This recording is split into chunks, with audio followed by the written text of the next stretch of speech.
Hello and welcome back to the channel, and in this video I'm going to be doing a review on the Liqui Moly Super Diesel additive. So it's a good time to be installing this because the price of diesel in the UK is down to 173.9.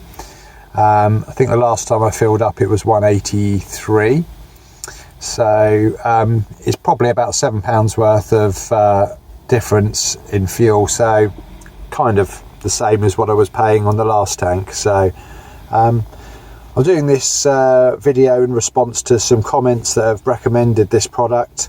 There is another Liqui Moly one, which is the diesel fuel purge, which I would like to try that, but it's recommended to do that with the fuel filter, and I'm not going to be doing the fuel filter at this point on this vehicle, so I'm just going to wait until it needs a service and then I'm going to be trying the diesel fuel purge.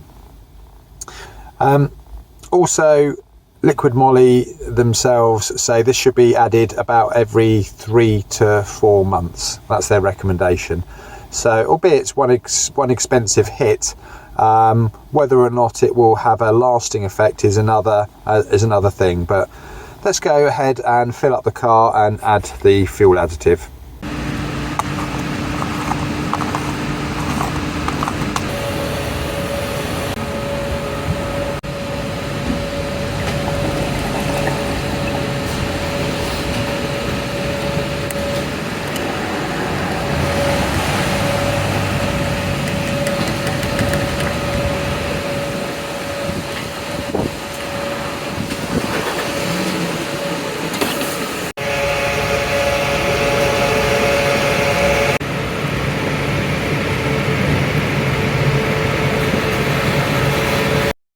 So I've just filled up,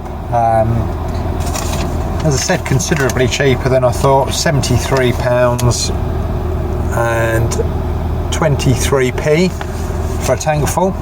I've reset the indicator and we're going to test it from now. Obviously it's going to be reading low because we're just idling in traffic. So let's just head over to the Liqui Moly website and let's read through the description of what this product does. So it says it removes deposits in the diesel injection system and in the combustion chamber and prevents new deposits. Maintains all components of their diesel injection system. Prevents any seizing up and gumming of nozzle needles. Boosts the cetane number and improves ignition performance of the diesel fuel and ensures smooth engine running. Protects the entire fuel system against corrosion and wear. Optimises the emission values and performance of the engine. Clean engines use less fuel and reduce pollution emissions. So a lot of this will be done by this cetane number booster.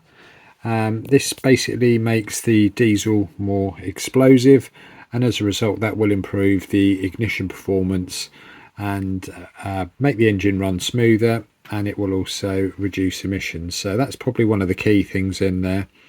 I'm guessing it's also got some lubricant properties and also some corrosion inhibitors. So if we go now to the next section, which is the claims of the product. So what does this product claim to do? Excellent cleanliness. We've seen that in the description that it cleans.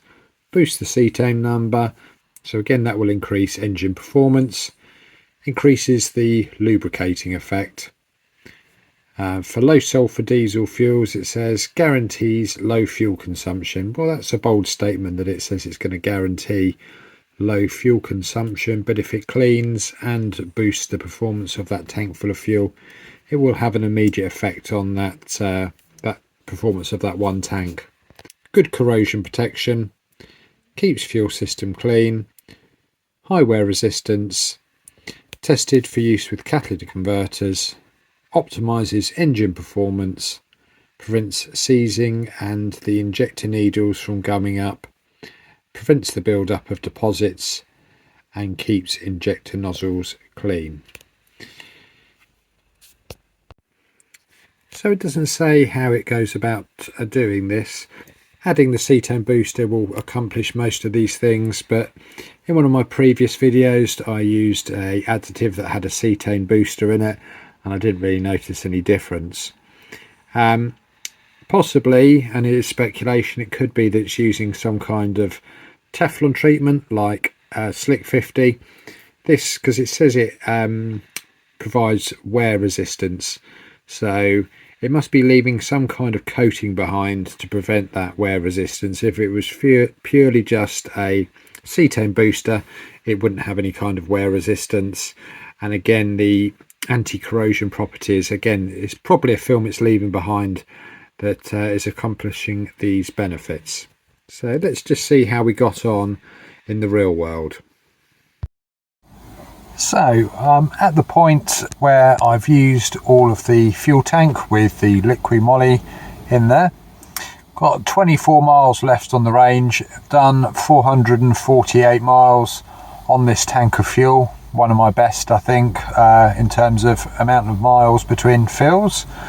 Saying it's still got 1 mark left on the fuel tank level, so it's not completely empty. Would go a little bit further, and if we cycle through, we can see we've done 46 miles to the gallon. Now I would say that's pretty exceptional because we're in winter, so if you're not sure, in winter the car will use more fuel. The air is cooler, so essentially what it will do is it will mix more fuel to match the denser air. So every time when it gets cooler, you will find that the fuel economy is going to drop off. So to get 46 miles per gallon in winter, I would say that's exceptional for this car, because the type of driving I've been doing with this is pretty average. A lot of town work. There have been some longer runs on there, so I think that's a fair representation of what the car is doing under normal driving circumstances. So what I'm going to do though is, it says to use liquid moly every 3 to 4 months. So what I'm going to do is run another tank full and then just summarise after I've run a tank without the liquid moly in. So I've run through another 2 tanks worth of diesel. I thought this only fair because comparing it with Red-X, the liquid moly is to be added every 3 months, and it's quite an expensive purchase initially, but if you spread it out over 3 months it becomes a lot better value, roughly about £3 a tank, compared to a more expensive super fuel that would be about £7 additional per tank. So the fuel computer on the car had been playing around, so I've gone back to basics and I'm going to do some mathematics to work out the miles per gallon. So second tank's worth of fuel covered 445 miles. So to convert that into gallons, we've got 43.36 litres divided by 4.54. Comes to 9.55, which equates to 46.59 miles per gallon. And then the last tank's worth of fuel, 444 miles, and again doing the mathematics works out at 44.62. So these, bear in mind these were taken, or tests were done in a cold time of year. The average temperature over these 3 tanks is normally below 5 degrees. And as I've explained previously, with diesel cars, when the temperatures are cold, it does have to add more fuel with the air to make the ratio correct, and so it will be poorer at this time of year. This is about average for what people are seeing in this vehicle, but again, in these poor conditions I would expect that to be lower than that. Also, on that tank I replaced the fuel filter on the vehicle, so lost some of the fuel, and the prolonged start, once you've done a fuel filter, again you use a bit more fuel, so that's possibly why that one is lower than that one. So overall I'm happy with the liquid moly. I've done this test off the back of a commenter recommending this product.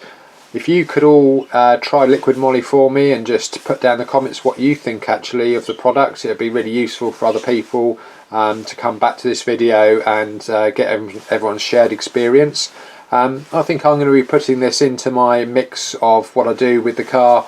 The initial purchase is quite high, but that first tank I did notice a slight increase in performance and definite increase in fuel economy.